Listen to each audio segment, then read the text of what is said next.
Terima kasih Anda masih di Kompas Siang. Saudara Kapolres Metro Jakarta Utara Kombes Erik Frendris menyebut kasus mobil SPPG yang menabrak siswa SD sudah naik ke tahap penyidikan.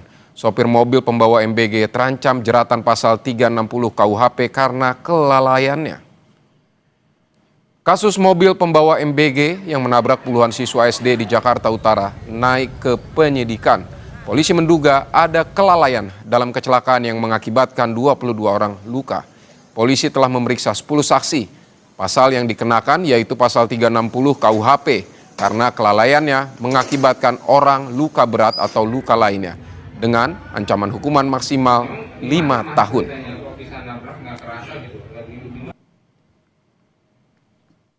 Penyidik telah melakukan beberapa rangkaian pemeriksaan dan pada malam ini status sudah naik ke penyidikan. Adapun pasal yang kami kenakan yaitu pasal 360 KUHP karena kelalaiannya mengakibatkan orang luka berat atau luka lainnya dengan ancaman hukuman maksimal 5 tahun. Dari pengakuan sopir, mobil awalnya hendak diparkir di depan gerbang sekolah. Namun saat sedang parkir, mobil tiba-tiba melaju menabrak gerbang sekolah. Sejumlah murid dan guru yang sedang berkegiatan literasi sekolah pun sedang ada di sana dan saudara, sopir mengaku sudah berusaha menginjak rem namun mobil tidak berhasil berhenti.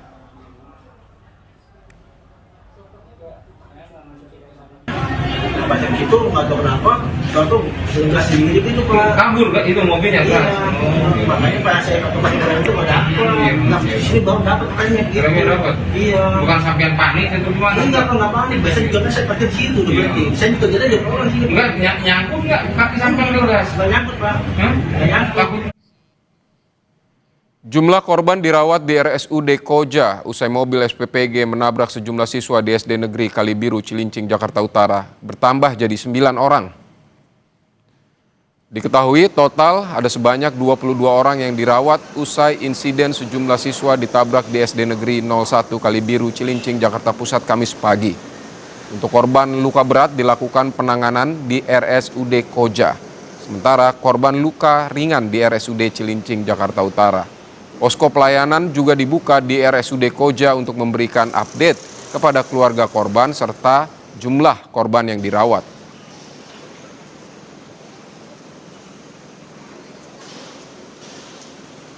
Ketua Umum Komnas Perlindungan Anak Agustinus Sirait mengaku prihatin atas kasus mobil SPPG yang menabrak siswa SD hingga menimbulkan 22 orang terluka.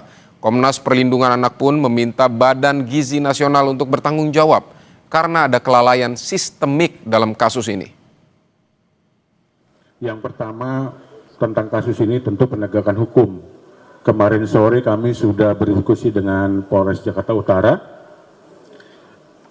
Kami meminta agar kiranya pihak Polri memproses kasus ini tidak hanya sebagai kecelakaan biasa tentunya. Ini bisa kita mintakan untuk ke pertanggungjawaban korporasi. Bagaimanapun misalnya driver adalah driver mobil dari pengantar makanan MBG. Tentu dari BGN kita harus memintakan tanggung jawabnya tentunya untuk menstop misalnya izin dari dapur MBG. Karena tentunya driver ini kan menjadi perhatian yang penting juga. Artinya apakah ini udah lulus seleksi misalnya, kita nggak boleh main-main tentang anak.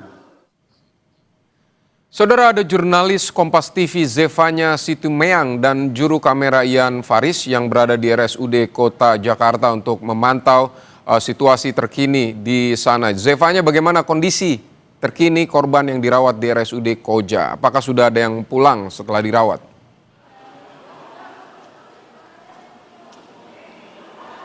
Ya Vidi, tentu belum ada pasien atau korban yang bisa pulang dari RSUD Koja ya terkait dengan insiden yang terjadi kemarin di SD Negeri 01 Kalibaru, Cilincing, Jakarta Utara. Karena memang untuk pasien yang dirawat di RSUD Koja ini adalah korban-korban yang mengalami luka berat sehingga memang butuh perawatan intensif tentunya. Seperti dari kabar yang kami dapat ini melihat dari bagaimana keterangan yang ada di posko pelayanan tadi, ini hari ini ada sebanyak 9 korban yang dirawat di RSUD Koja ini, ada 9 orang, di mana 7 diantaranya ini menjalani rawat inap dan 2 diantaranya ini harus menjalani perawatan intensif di ICU. Tadi kami juga menerima kabar langsung dari Humas RSUD Koja yang menyebut salah satu pasien yang dirawat di ICU ini tadi pagi telah menjalani operasi di bagian wajah karena memang ada cedera yang cukup parah di bagian wajah sehingga tadi proses operasi ini tengah dilakukan pada pagi hari. Nah, Vidi dan juga saudara, memang bertambahnya korban luka berat ini sebelumnya memang mereka dilarikan ke RSUD Cilincing, di mana kalau di RSUD Cilincing ini ada sebanyak 13 orang yang dirawat di sana, tapi karena melihat cederanya cukup parah sehingga harus dipindahkan ke RSUD Koja untuk menjalani perawatan yang lebih intensif begitu.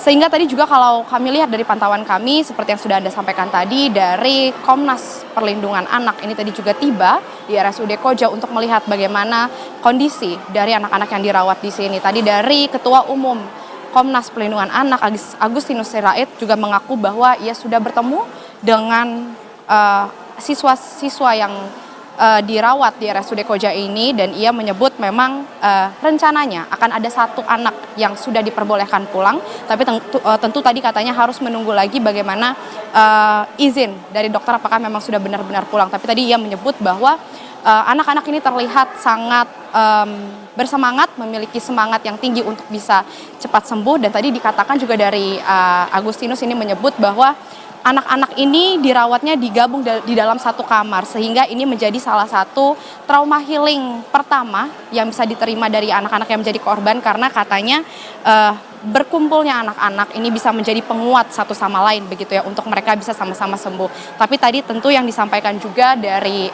Agustinus Sirait, selain bagaimana fokus dari Komnas KPA ini pada pemulihan fisik dan psikis anak-anak, mereka juga tentu akan fokus terhadap bagaimana penegakan hukum dari kasus ini, karena dari Komnas Perlindungan Anak sendiri ini meminta pertanggungjawaban dari Badan Gizi Nasional tentunya terkait bagaimana penindakan yang tegas bisa dilakukan kepada driver yang mengemudi agar kedepannya tidak lagi terjadi hal seperti ini. Tentu selain juga penegakan hukum, dari Komnas KPA tadi hadir, ini juga menyebut mereka akan siap untuk memberikan trauma healing kepada siswa-siswi di SD Negeri 01 Kalibaru, Cilincing, Jakarta Utara, baik itu yang menjadi korban di rumah sakit, baik juga itu yang berada di sekolah begitu ya. Sehingga tentu ini menjadi atensi dari pemerintah juga dari lembaga terkait bagaimana pemulihan anak-anak ke depannya ini bisa cepat sembuh dan hal seperti ini tidak terjadi lagi. Vidi. Ya, lantas bagaimana dengan biaya pengobatan para korban ini? Siapa yang akan menanggung? Apakah pemerintah akan menanggung atau BGN atau seperti apa?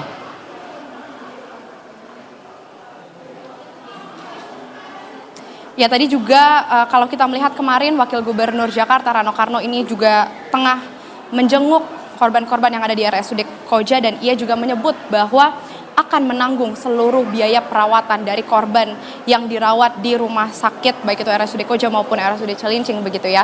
Nah, tadi juga dari Ketua Komnas Perlindungan Anak, Agustinus Sirait juga menyebut mereka juga menyorot hal tersebut dan akan berkomunikasi memastikan betul kepada Pemprov DKI Jakarta agar benar-benar dijamin bagaimana biaya perawatan dari seluruh korban akibat insiden yang terjadi kemarin ini benar-benar ditanggung oleh pemerintah, sehingga diharapkan proses selain penanggungan biaya ke depannya, penegakan hukum ini juga benar-benar menjadi atensi dari pemerintah. Tadi juga kalau dari KPA sendiri ini menyebut bahwa mereka juga akan fokus yang bisa mereka berikan di sini adalah bagaimana trauma healing bisa disegerakan agar anak-anak ini tidak mengalami trauma yang berkelanjutan sehingga bisa segera kembali beraktivitas di sekolah, karena sejauh ini Vidi dari informasi yang kami terima juga pihak sekolah ini tidak memberlakukan kegiatan belajar mengajar, jadi melakukan PJJ di rumah agar di sini fokusnya juga masih untuk pemulihan dari seluruh siswa. Dan juga yang bisa kami informasikan lagi, Vidi, memang yang dirawat di RSUD Koja ini dari ke-9 orang, 8 diantaranya ini siswa dan 1 ini ada seorang guru, di mana ini salah satu wali kelas yang ada di SD Negeri 01 Kalibaru, Cilincing, Jakarta Utara. Dan tadi disebutkan update-nya bahwa guru tersebut harus menggunakan pen di bagian kaki karena ia mengalami cedera yang cukup parah di bagian kaki. Sehingga ini menjadi fokus juga tentunya bagaimana pemulihan dari seluruh warga sekolah SD Negeri 01 Kalibaru, Cilincing, Jakarta Utara. Tidak hanya siswa, tapi di sini ada juga guru yang menjadi korban, dan tentu ini harus ditanggung oleh pemerintah bagaimana biaya perawatannya. Vidi. Baik, kita berharap para siswa dan guru yang menjadi korban bisa segera kembali pulih, kembali pulih keceriaannya, dan juga kegiatan belajar bisa mereka bisa kembali mengikuti kegiatan belajar mengajar. Terima kasih Zevanya Situmeang untuk laporan Anda.